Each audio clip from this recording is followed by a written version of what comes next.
Video में मैं आपको बताने वाला हूँ कि कैसे आप अपनी अकाउंट्स की रिपोर्ट बना सकते हो, कस्टमर की रिपोर्ट बना सकते हो। जैसे मान के चलो मार्च मंथ की हमें कस्टमर की रिपोर्ट मेंटेन करनी है, तो वो कैसे बनानी है, रजिस्टर में कैसे मेंटेन करनी है वो बता रहा हूँ। एग्जाम्पल के लिए मान के चलिए हमारा पहला कस्टमर हमें मिला 5 तारीख को, तो यहाँ हम डालेंगे 5 मार्च, यानी कि 5/03 या मार्च भी डाल सकते हैं। और उस कस्टमर का नाम है मान के चलो राहुल। अब राहुल का हम यहाँ पे नंबर डालेंगे। अब राहुल का हम कोई भी एक नंबर डाल दे रहे हैं, ये हमने नंबर डाल दिया। उसकी ईमेल भी हम, कस्टमर की ईमेल भी हमें खुद ही बनानी है, तो वो हम जैसे मान के चलो इसकी बना दी हमने राहुल सिंह 86503@gmail.com डालने की जरूरत नहीं है। ये हमें कस्टमर की हर एक की डिटेल यहाँ पे फिल करनी है। जैसे पहला कस्टमर हमें राहुल मिला तो इस रजिस्टर में मेंटेन करनी है। यहाँ पे मेल हमें कस्टमर की खुद ही बनानी है और पासवर्ड हमें अपना जो हम कॉमन रखते हैं वही रखना है। अब इसकी डेट ऑफ बर्थ मान के चलते हैं हम 1/1/2000 है। इसके पापा का नाम है राम सिंह। इसका आधार नंबर हम डाल देते हैं।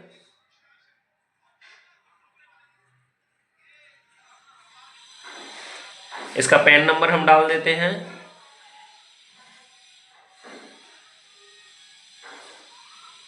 ये हमने पैन नंबर डाल दिया।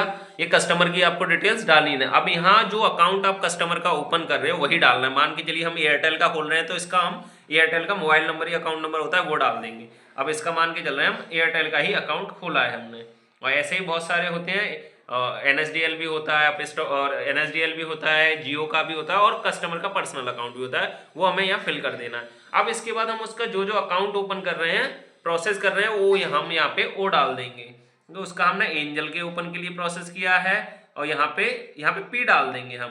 पी का मतलब इसका प्रोसेस किया है एंजल का। एम स्टॉक्स का किया हो तो एंजल का, एम स्टॉक्स का भी पी डाल देंगे। HDFC का किया हो तो HDFC का पी। अगर 5 पैसा भी तुमने उसका किया है तो यहाँ पे भी पी। पी का मतलब प्रोसेस, हमने इसकी प्रोसेस की है, हमने इसकी प्रोसेस की है। अब मान के चलो आप स्टॉक्स नहीं तो की, तो यहाँ पे हमें कुछ नहीं डालना। बजाज नहीं की तो कुछ भी नहीं डालना। टाइड अकाउंट नहीं किया तो कुछ भी नहीं डालना। जो जो आपने प्रोसेस किया उसके आगे पी डाल देना है। अब ये यहाँ पे हमने राहुल का अकाउंट किया है। आज 5 तारीख है, पहला कस्टमर है हमारा। 5 तारीख को राहुल का हमने ये अकाउंट कर दिया। उसकी फॉर्म मतलब एक डिटेल्स ये फिल हो गई।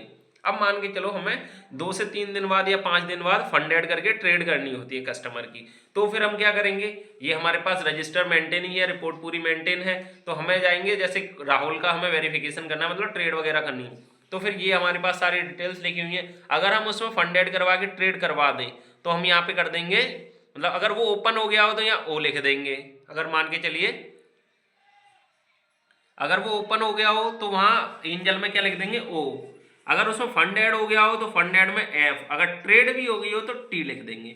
POFT लिखना है आपको अगर पूरा प्रोसेस हो गया। पी का मतलब प्रोसेस, ओ का मतलब वो ओपन हो गया, एफ का मतलब फंड ऐड कर दिया हमने फंड, टी का मतलब ट्रेड भी कर दिया हमने उसकी। यहाँ पे ऐसे HDFC का मतलब प्रोसेस हो गया है, लेकिन ओपन नहीं हुआ है तो हम इसको भी कुछ नहीं करेंगे, वो उसके लिए वेट करेंगे। अगर ओपन हो गया तो ओपन लिख दो, फंड ऐड हो गया तो लिख दो, नहीं हुआ है तो नहीं लिखो।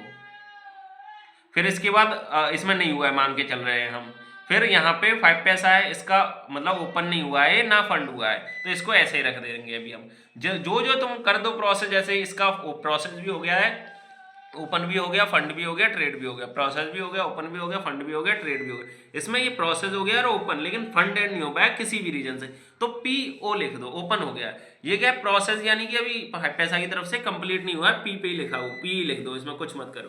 तो ये आपकी पूरी रिपोर्ट मेंटेन रहेगी ये इस रजिस्टर में। सेम रिपोर्ट आपको सेम ऐसी रिपोर्ट बनानी है उसमें सीट में, क्या कहते हैं, गूगल सीट्स में, उसकी वीडियो आपको अलग से मिल जाएगी। पूरे महीने की रिपोर्ट आपको ऐसे रजिस्टर में मेंटेन करनी। रजिस्टर एक ऐसा खरीदना है आपको जो चौड़ा हो, मतलब काफी बड़ा हो, क्योंकि ये सारी डिटेल्स फिल करने के लिए अगर कम साइज वाला रजिस्टर लेंगे जिसकी विद कम होती है, चौड़ाई कम होती है, तो उसमें ये सारी चीजें नहीं आएंगी। हमें थोड़ा चौड़ा वाला रजिस्टर लेना है, 30 रुपए का फुल साइज रजिस्टर लेना है आपको, जिसकी चौड़ाई बहुत होती है। जो हाईएस्ट हो जिसकी चौड़ाई 30 रुपए का आएगा, 40 रुपए का आएगा बड़ा, तो वो वाला आपको लेना है और ऐसे रिपोर्ट अपनी मेंटेन करनी है।